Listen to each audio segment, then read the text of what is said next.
Assalamualaikum warahmatullahi wabarakatuh. Perkenalkan, saya Novi. Pada kesempatan kali ini saya membuat video pembelajaran untuk mata kuliah Ekonomi Mikro. Bahannya adalah mengenai ciri-ciri pasar persaingan sempurna dan pasar persaingan tidak sempurna. Untuk pembahasannya mengenai pengertian dan ciri-ciri dari pasar persaingan sempurna, pasar monopoli, pasar monopolistik, pasar oligopoli, dan pasar faktor produksi. Untuk yang pertama, saya akan membahas mengenai pasar persaingan sempurna. Untuk pengertian pasar persaingan sempurna adalah pasar yang terdapat banyak pembeli dan penjual, sehingga tidak ada satupun dari masing-masing penjual atau pembeli yang dapat menentukan harga. Pada dasarnya di dunia ini tidak ada pasar yang mutlak sempurna. Akan tetapi salah satu contoh pasar yang mendekati pasar sempurna adalah pasar beras, karena memiliki bentuk, warna, dan tampilan lain yang relatif sama, serta penjual dan pembelinya sangat banyak. Untuk pasar persaingan sempurna ini, penjual dan pembeli sebagai penerima harga, dan harga ditentukan melalui mekanisme permintaan dan penawaran atau mekanisme pasar. Berikutnya mengenai ciri-ciri pasar persaingan sempurna. Yang pertama, barang yang diperjualbelikan bersifat homogen.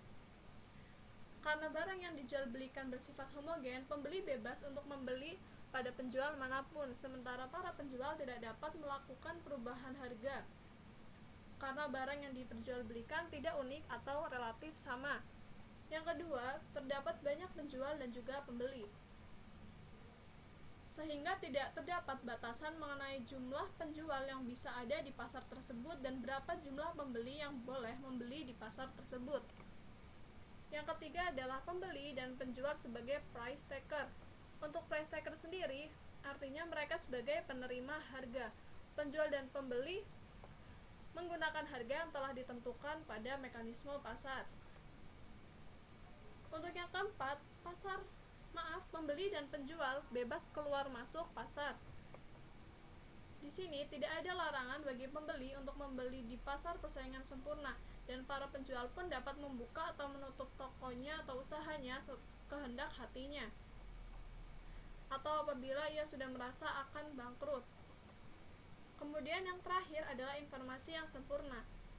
Baik penjual maupun pembeli memiliki informasi yang sempurna mengenai harga, kualitas, jumlah barang yang ada di pasar, sehingga para pembeli mampu mengetahui kualitas dari barang yang akan dibelinya, dan penjual juga mengetahui betul mengenai produk yang ia jual. Kemudian adalah mengenai pasar monopoli. Untuk pasar monopoli sendiri adalah suatu bentuk pasar yang hanya memiliki satu penjual atau produsen dengan banyak pembeli. Di Indonesia, contoh monopoli adalah perusahaan-perusahaan yang produksinya menguasai hajat hidup orang banyak, seperti PLN yang merupakan penyedia listrik utama di negeri ini. Untuk pasar monopoli sendiri, pada pasar ini hanya terdapat satu penjual, itu adalah kunci dari pasar monopoli. Kemudian ciri-ciri pasar monopoli. Yang pertama, terdapat satu orang penjual. Karena sifatnya ini, pembeli tidak dapat beralih ke penjual lain meskipun merasa dirugikan dengan harga yang telah ditetapkan, karena para pembeli tidak memiliki pilihan lain selain membeli di produsen itu. Yang kedua adalah tidak terdapat barang pengganti atau substitusi. Untuk barang yang tersedia hanya ada di pasar tersebut. Yang ketiga, terdapat hambatan dalam memasuki pasar bagi perusahaan baru. Hambatan tersebut dapat berupa hambatan undang-undang, teknologi mutakhir yang telah dimiliki perusahaan lama, maupun modal yang sangat besar untuk membuat usaha. Contohnya, apabila ada perusahaan baru yang ingin masuk, pasti ia harus mengumpulkan modal yang sangat besar, karena ia juga tahu bahwa perusahaan yang telah berdiri sudah mampu mengefektifkan atau mengefisienkan biayanya dan juga menghasilkan produk yang berkualitas, sehingga ia harus mampu bersaing. Itulah yang menjadi kerugian atau hambatan bagi produsen baru. Yang keempat adalah penjual sebagai price maker. Di sini penjual mampu menentukan harga sesuai dengan keinginannya karena tidak tersedia barang substitusi dekat dari barang yang ia jual. Untuk pasar yang selanjutnya adalah pasar monopolistik. Apa sih pasar monopolistik? Pasar monopolistik adalah suatu pasar di mana terdapat banyak produsen yang menghasilkan barang dengan corak yang berbeda. Pada dasarnya, pasar monopolistik adalah pasar yang berada di antara dua pasar ekstrim, yaitu pasar persaingan sempurna dan juga pasar monopoli. Untuk ciri-ciri dari pasar monopolistik, yang pertama adalah terdapat banyak penjual atau produsen. Akan tetapi tidak sebanyak pasar persaingan sempurna. Yang kedua adalah sifat produk yang berbeda corak. Secara fisik, produk yang dijual mudah dibedakan karena ada perbedaan desain maupun perbedaan pengemasan. Yang berikutnya, pasar memiliki sedikit kekuasaan untuk mempengaruhi harga. Akan tetapi, pengaruhnya juga lebih kecil dibandingkan pasar monopoli. Hal tersebut dikarenakan sifat barang yang dihasilkan adalah barang yang berbeda corak. Kemudian, kemudahan dalam memasuki industri. Untuk memasuki pasar monopolistik tidak semudah pasar persaingan sempurna, akan tetapi tidak sesulit pasar monopoli. Di sini dimaksudkan bahwa produsen baru yang ingin masuk dalam bagian pasar monopolistik, untuk masuknya tidak sesulit pasar monopoli, yang mana pasar monopoli itu hanya menawarkan satu produk yang sama. Yang terakhir adalah persaingan promosi penjualan yang sangat aktif.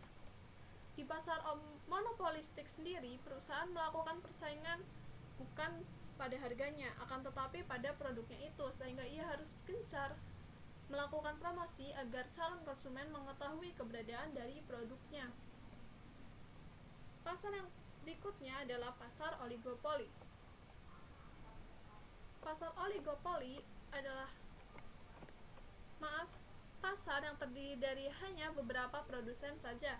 Ada kalanya pasar oligopoli terdiri dari dua perusahaan saja. Pasar ini terdiri dari kelompok kecil perusahaan. Biasanya struktur dari industri dalam pasar oligopoli terdapat beberapa perusahaan raksasa yang menguasai sebagian besar pasar oligopoli. Katakanlah 70-80% dari seluruh produk atau nilai penjualan, dan di samping itu juga terdapat pula beberapa produsen atau perusahaan kecil. Yang dimaksudkan di sini adalah pada pasar oligopoli kita katakan sudah ada perusahaan motor yang sangat besar seperti perusahaan Honda ataupun Yamaha. Kemudian ada pangsa pasar motor yang baru muncul, seperti contohnya motor dari India, dan motor dari India itu kan hanya sebagian kecil dari perusahaan motor yang sudah ada di dunia. Jadi di situ dimaksudkan bahwa perusahaan motor Honda dan Yamaha itu yang sudah berkuasa atau perusahaan raksasa, sedangkan perusahaan yang baru masuk itu adalah perusahaan kecil yang baru saja menjadi bagian dari pasar oligopoli. Ciri-ciri dari pasar oligopoli sendiri, yang pertama, memiliki sifat saling mempengaruhi. Sifat khusus ini hanya dimiliki oleh pasar oligopoli dan tidak terdapat pada bentuk pasar lainnya. Sifat saling mempengaruhi di sini maksudnya pasar yang satu dan yang lainnya itu bisa saling mempengaruhi. Yang kedua, menghasilkan barang standar. Di sini barang yang dihasilkan bisa berupa barang mentah seperti semen, BBM, dan juga industri baja, maupun barang yang berbeda corak seperti barang akhir, industri mobil, dan juga industri rokok. Kemudian yang ketiga, kekuasaan menentukan harga ada kalanya lemah dan ada kalanya sangat tangguh. Dari kedua kemungkinan ini, yang mana akan terwujud tergantung kepada bentuk kerjasama di antara perusahaan-perusahaan oligopoli. Tanpa adanya kerjasama, kekuasaan menentukan harga menjadi lebih terbatas. Akan tetapi harus kita ingat bahwa dalam perusahaan oligopoli tidak diperbolehkan adanya kerjasama antara perusahaan yang satu dan yang lainnya, karena hal tersebut melanggar undang-undang perusahaan atau undang-undang yang telah ditetapkan oleh negara. Yang keempat adalah perlu melakukan promosi secara iklan. Tujuan dari kegiatan promosi jelas untuk menarik pembeli dan mempertahankan pembeli. Iklan tersebut terutama untuk menjalin hubungan baik dengan masyarakat. Untuk pasar yang terakhir adalah pasar faktor produksi. Apa sih pasar faktor produksi? Pasar faktor produksi yang pertama adalah suatu pasar di mana tempat berinteraksinya permintaan dan penawaran input atau sumber daya produksi. Di pasar ini menyediakan faktor-faktor produksi seperti pasar sumber daya alam, modal, tenaga kerja, dan pasar kewirausahaan.